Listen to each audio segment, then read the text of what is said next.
আমি কথাসাহিত্যিক কাজী ফয়সাল। আসিফ রহমানকে নিয়ে আরেকটি গল্পে ফেরা যাক, যেখানে প্রতিটি শব্দ, প্রতিটি দৃশ্য আর প্রতিটি নীরবতা এক অমীমাংসিত রহস্যের জাল বুনবে। শেষ ট্রামের শব্দ। আমার ইস্কাটনের ফ্ল্যাটের জানালা দিয়ে যখন রাত নামে, তখন বাইরের কোলাহল কমে আসে। সেই নীরবতায় আমি শুনতে পাই শহরের ঘুমিয়ে পড়ার শব্দ। কিন্তু আজ রাতে সেই নীরবতা ভেঙে দিল একটা ফোন। ঘড়িতে তখন রাত প্রায় 2টো। এই সময় ফোন আসা মানেই কোনো গভীর সংকট। আমি ফোনটা ধরতেই ওপাশ থেকে একটা ভাঙা, আতঙ্কিত গলা ভেসে এলো। কণ্ঠস্বরটা এতটাই ক্ষীণ যে প্রায় শোনাই যাচ্ছে না। আসিফ সাহেব বলছি। আমার নাম অনিমেষ রায়। আমি আমি পুরান ঢাকার ফরাসগঞ্জ থেকে বলছি। এখানে একটা খুন হয়েছে। পুরন ঢাকার খুন শব্দ দুটো যেন একে অপরের পরিপূরক, কিন্তু ভদ্রলোকের গলার স্বরে যে ভয়টা ছিল তা সাধারণ খুনের ভয়ের চেয়েও বেশি। পুলিশকে খবর দিয়েছেন? আমি জিজ্ঞেস করলাম। হ্যাঁ, তারা এসেছিল, কিন্তু তারা বলছে এটা সাধারণ ডাকাতির ঘটনা। কিন্তু আমি জানি এটা তা নয়, এর পেছনে অন্য কিছু আছে। অন্য কিছু মানে? এখানে এখানে একটা অদ্ভুত শব্দ হয়, একটা শেষ ট্রামের শব্দ। তার শেষ কথাটা আমার কানে অদ্ভুতভাবে বাজল। ঢাকায় ট্রাম বন্ধ হয়ে গেছে বহু বছর, তাহলে শেষ ট্রামের শব্দ আসবে কোথা থেকে? আমি বললাম, আপনি কাল সকালে আসুন, বিস্তারিত শুনব। না আসিফ সাহেব, আপনাকে আজ রাতেই আসতে হবে। আমার ভয় করছে, খুব খুব ভয় করছে। তার গলার স্বরে এমন এক ডেসপারেশন ছিল যে আমি না করতে পারলাম না। ফরাসগঞ্জের সেই পুরনো বাড়িটায় যখন পৌঁছলাম, তখন ভোরের আলো ফুটতে শুরু করেছে। বাড়িটা একটা সরু গলির একেবারে শেষে। চারপাশে গায়ে গা লাগিয়ে দাঁড়িয়ে থাকা পুরনো দালানগুলো যাতে একে অপরের ওপর ঝুঁকে পড়ে ফিসফিস করে কথা বলছে। বাড়িটার সামনে পুলিশের গাড়ি এখনও দাঁড়িয়ে আছে। দরজা খুললেন অনিমেষ রায়, 60 ঊর্ধ্ব একজন মানুষ, পরনে ধুতি পাঞ্জাবি, চোখে মোটা ফ্রেমের চশমা। তার পুরো শরীর ভয়ে কাঁপছে। তার পেছনেই দাঁড়িয়ে আছে পুলিশ। তিনি আমাকে ভেতরে নিয়ে গেলেন। বাড়িটা খুব পুরনো, দেয়ালের পলেস্তারা খসে পড়েছে, আর বাতাসে একটা স্যাঁতস্যাঁতে পুরনো গন্ধ। খুনটা হয়েছে দোতলার একটা ঘরে। আমি ঘরে ঢুকে যা দেখলাম তা এক কথায় ভয়াবহ। ঘরের মাঝখানে একটা লাশ পড়ে আছে। বছর 25 এক যুবক, তার বুকে ধারালো অস্ত্রের আঘাত। ঘরের জিনিসপত্র সব ওলটপালট করা, যেন ডাকাত দল সবকিছু তছনছ করে দিয়ে গেছে। ইন্সপেক্টর রফিক, আমার পুরনো সহকর্মী, আমার দিকে তাকিয়ে বললেন, কি বুঝছ আসিফ? সিম্পল ডাকাতির কেস, ছেলেটা বাধা দিতে গিয়েছিল তাই। আমি কোনো উত্তর না দিয়ে পুরো ঘরটা খুঁটিয়ে দেখতে লাগলাম। ঘরের মেঝেতে ছড়ানো ছিটানো রয়েছে কিছু পুরনো বই আর কাগজ। একটা ভাঙ্গা কাঁচের আলমারি, যার পাল্লাটা একদিকে হেলে পড়েছে। দেয়ালে একটা পুরনো দেয়াল ঘড়ি, তার কাঁটাটা থেমে আছে ঠিক রাত 1:17 আমার চোখ পড়ল ঘরের কোণায়। সেখানে একটা পুরনো কাঠের চেয়ারে একটা সাদা শাড়ি পরা বৃদ্ধা বসে আছেন। তার চোখে কোনো ভাবান্তর নেই, তিনি শূন্য দৃষ্টিতে সামনের দিকে তাকিয়ে আছেন। আমি অনিমেষবাবুকে জিজ্ঞেস করলাম, উনি কে? আমার পিসি, সরমা দেবী। তিনি এই বাড়িতেই থাকেন। তিনি তিনি কথা বলতে পারেন না। 10 বছর আগে একটা স্ট্রোকের পর থেকে তার বাকশক্তি চলে গেছে। তিনি কি ঘটনার সময় এই ঘরেই ছিলেন? হ্যাঁ, এটা তারই ঘর। আর যে ছেলেটা মারা গেছে সে হলো তার দেখাশোনা করার জন্য রাখা নার্স, নাম প্রদীপ। আমি সরমা দেবীর কাছে গেলাম।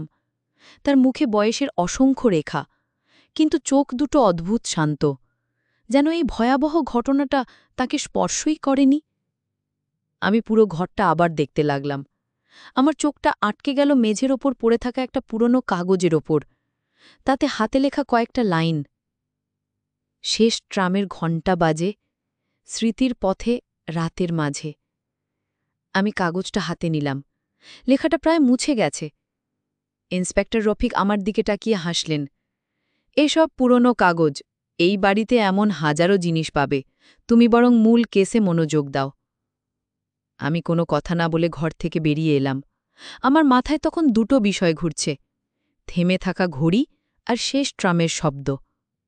আমি অনিমেষবাবুকে জিজ্ঞেস করলাম, শেষ ট্রামের শব্দের বিষয়টা কি? তিনি একটা দীর্ঘশ্বাস ফেলে বললেন, এই বাড়িতে প্রতি রাতে ঠিক রাত 1:17 একটা পুরনো ট্রামের শব্দ শোনা যায়। প্রথমে দূরে, তারপর কাছে আসতে থাকে। ঝমঝম আওয়াজ, লাইনের উপর চাকার ঘর্ষণ, আর শেষে একটা পুরনো ধাতব ঘণ্টার ঢং ঢং শব্দ। শব্দটা এসে ঠিক আমাদের বাড়ির সামনে থেমে যায়, তারপর আবার মিলিয়ে যায়। কবের থেকে শুনছেন এই শব্দ? গত 10 বছর ধরে, যেদিন থেকে আমার পিসির কথা বলা বন্ধ হয়ে গেছে, সেদিন থেকে। পুলিশকে বলেছেন? বলেছিলাম, তারা হেসে উড়িয়ে দিয়েছে, বলেছে এটা আমার মনের ভুল। আমি সেই রাতে অনিমেষবাবুর বাড়িতেই থেকে যাওয়ার সিদ্ধান্ত নিলাম।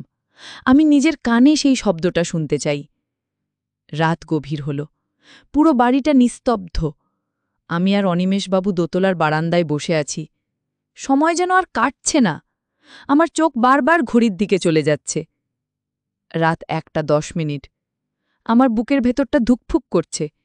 1:15, 1:16।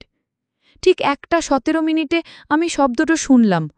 প্রথমে খুব দূরে একটা ঝমঝম আওয়াজ, তারপর ধীরে ধীরে শব্দটা কাছে আসতে লাগল। আমার গায়ের রোম দাঁড়িয়ে গেল। এটা কোনো মনের ভুল নয়, স্পষ্ট ট্রামের শব্দ, লাইনের উপর চলার আওয়াজ, আর তার সাথে একটা পুরনো ধাতব ঘণ্টার ঢং ঢং শব্দ। শব্দটা এসে ঠিক আমাদের বাড়ির সামনে থেমে গেল। কয়েক মুহূর্তের জন্য পিন-পতন নীরবতা, তারপর আবার ধীরে ধীরে শব্দটা মিলিয়ে গেল। আমি আর অনিমেষবাবু একে অপরের দিকে তাকালাম, তার চোখে ভয় আর আমার চোখে রাজ্যের বিস্ময়। পরদিন সকালে আমি আবার সেই ঘরটায় গেলাম। সরমা দেবী তখনও সেই চেয়ারে বসে আছেন, তার চোখে সেই একই শূন্য দৃষ্টি। আমি তার সামনে হাঁটু গেড়ে বসলাম, তার হাতটা আমার হাতের মধ্যে নিলাম। তার হাতটা বরফের মতো ঠান্ডা। আমি নরম গলায় বললাম, পিসিমা, এই ট্রামের গল্পটা কি? আপনি কি আমাকে বলবেন? তিনি কোনো উত্তর না দিলে শুধু তার চোখ দিয়ে দুফোঁটা জল গড়িয়ে পড়ল। আমি জানি এই রহস্যের সমাধান কোনো লজিক বা প্রমাণ দিয়ে হবে না।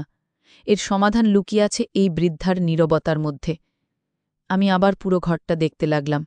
আমার চোখটা পড়ল সেই ভাঙা আলমারিটার দিকে। তার ভেতর এখনও কয়েকটা পুরনো অ্যালবাম রাখা। আমি অ্যালবামগুলো বের করে দেখতে লাগলাম। সবই পুরনো, সাদা কালো ছবি। একটা অ্যালবামের একেবারে শেষে একটা ছবি আমার দৃষ্টি আকর্ষণ করল। ছবিতে অল্প বয়সী একটা তরুণী একটা ট্রামের সামনে দাঁড়িয়ে আছে। তার মুখে উজ্জ্বল হাসি, আর তার পাশে দাঁড়িয়ে আছে এক যুবক, তার চোখে ভালোবাসা।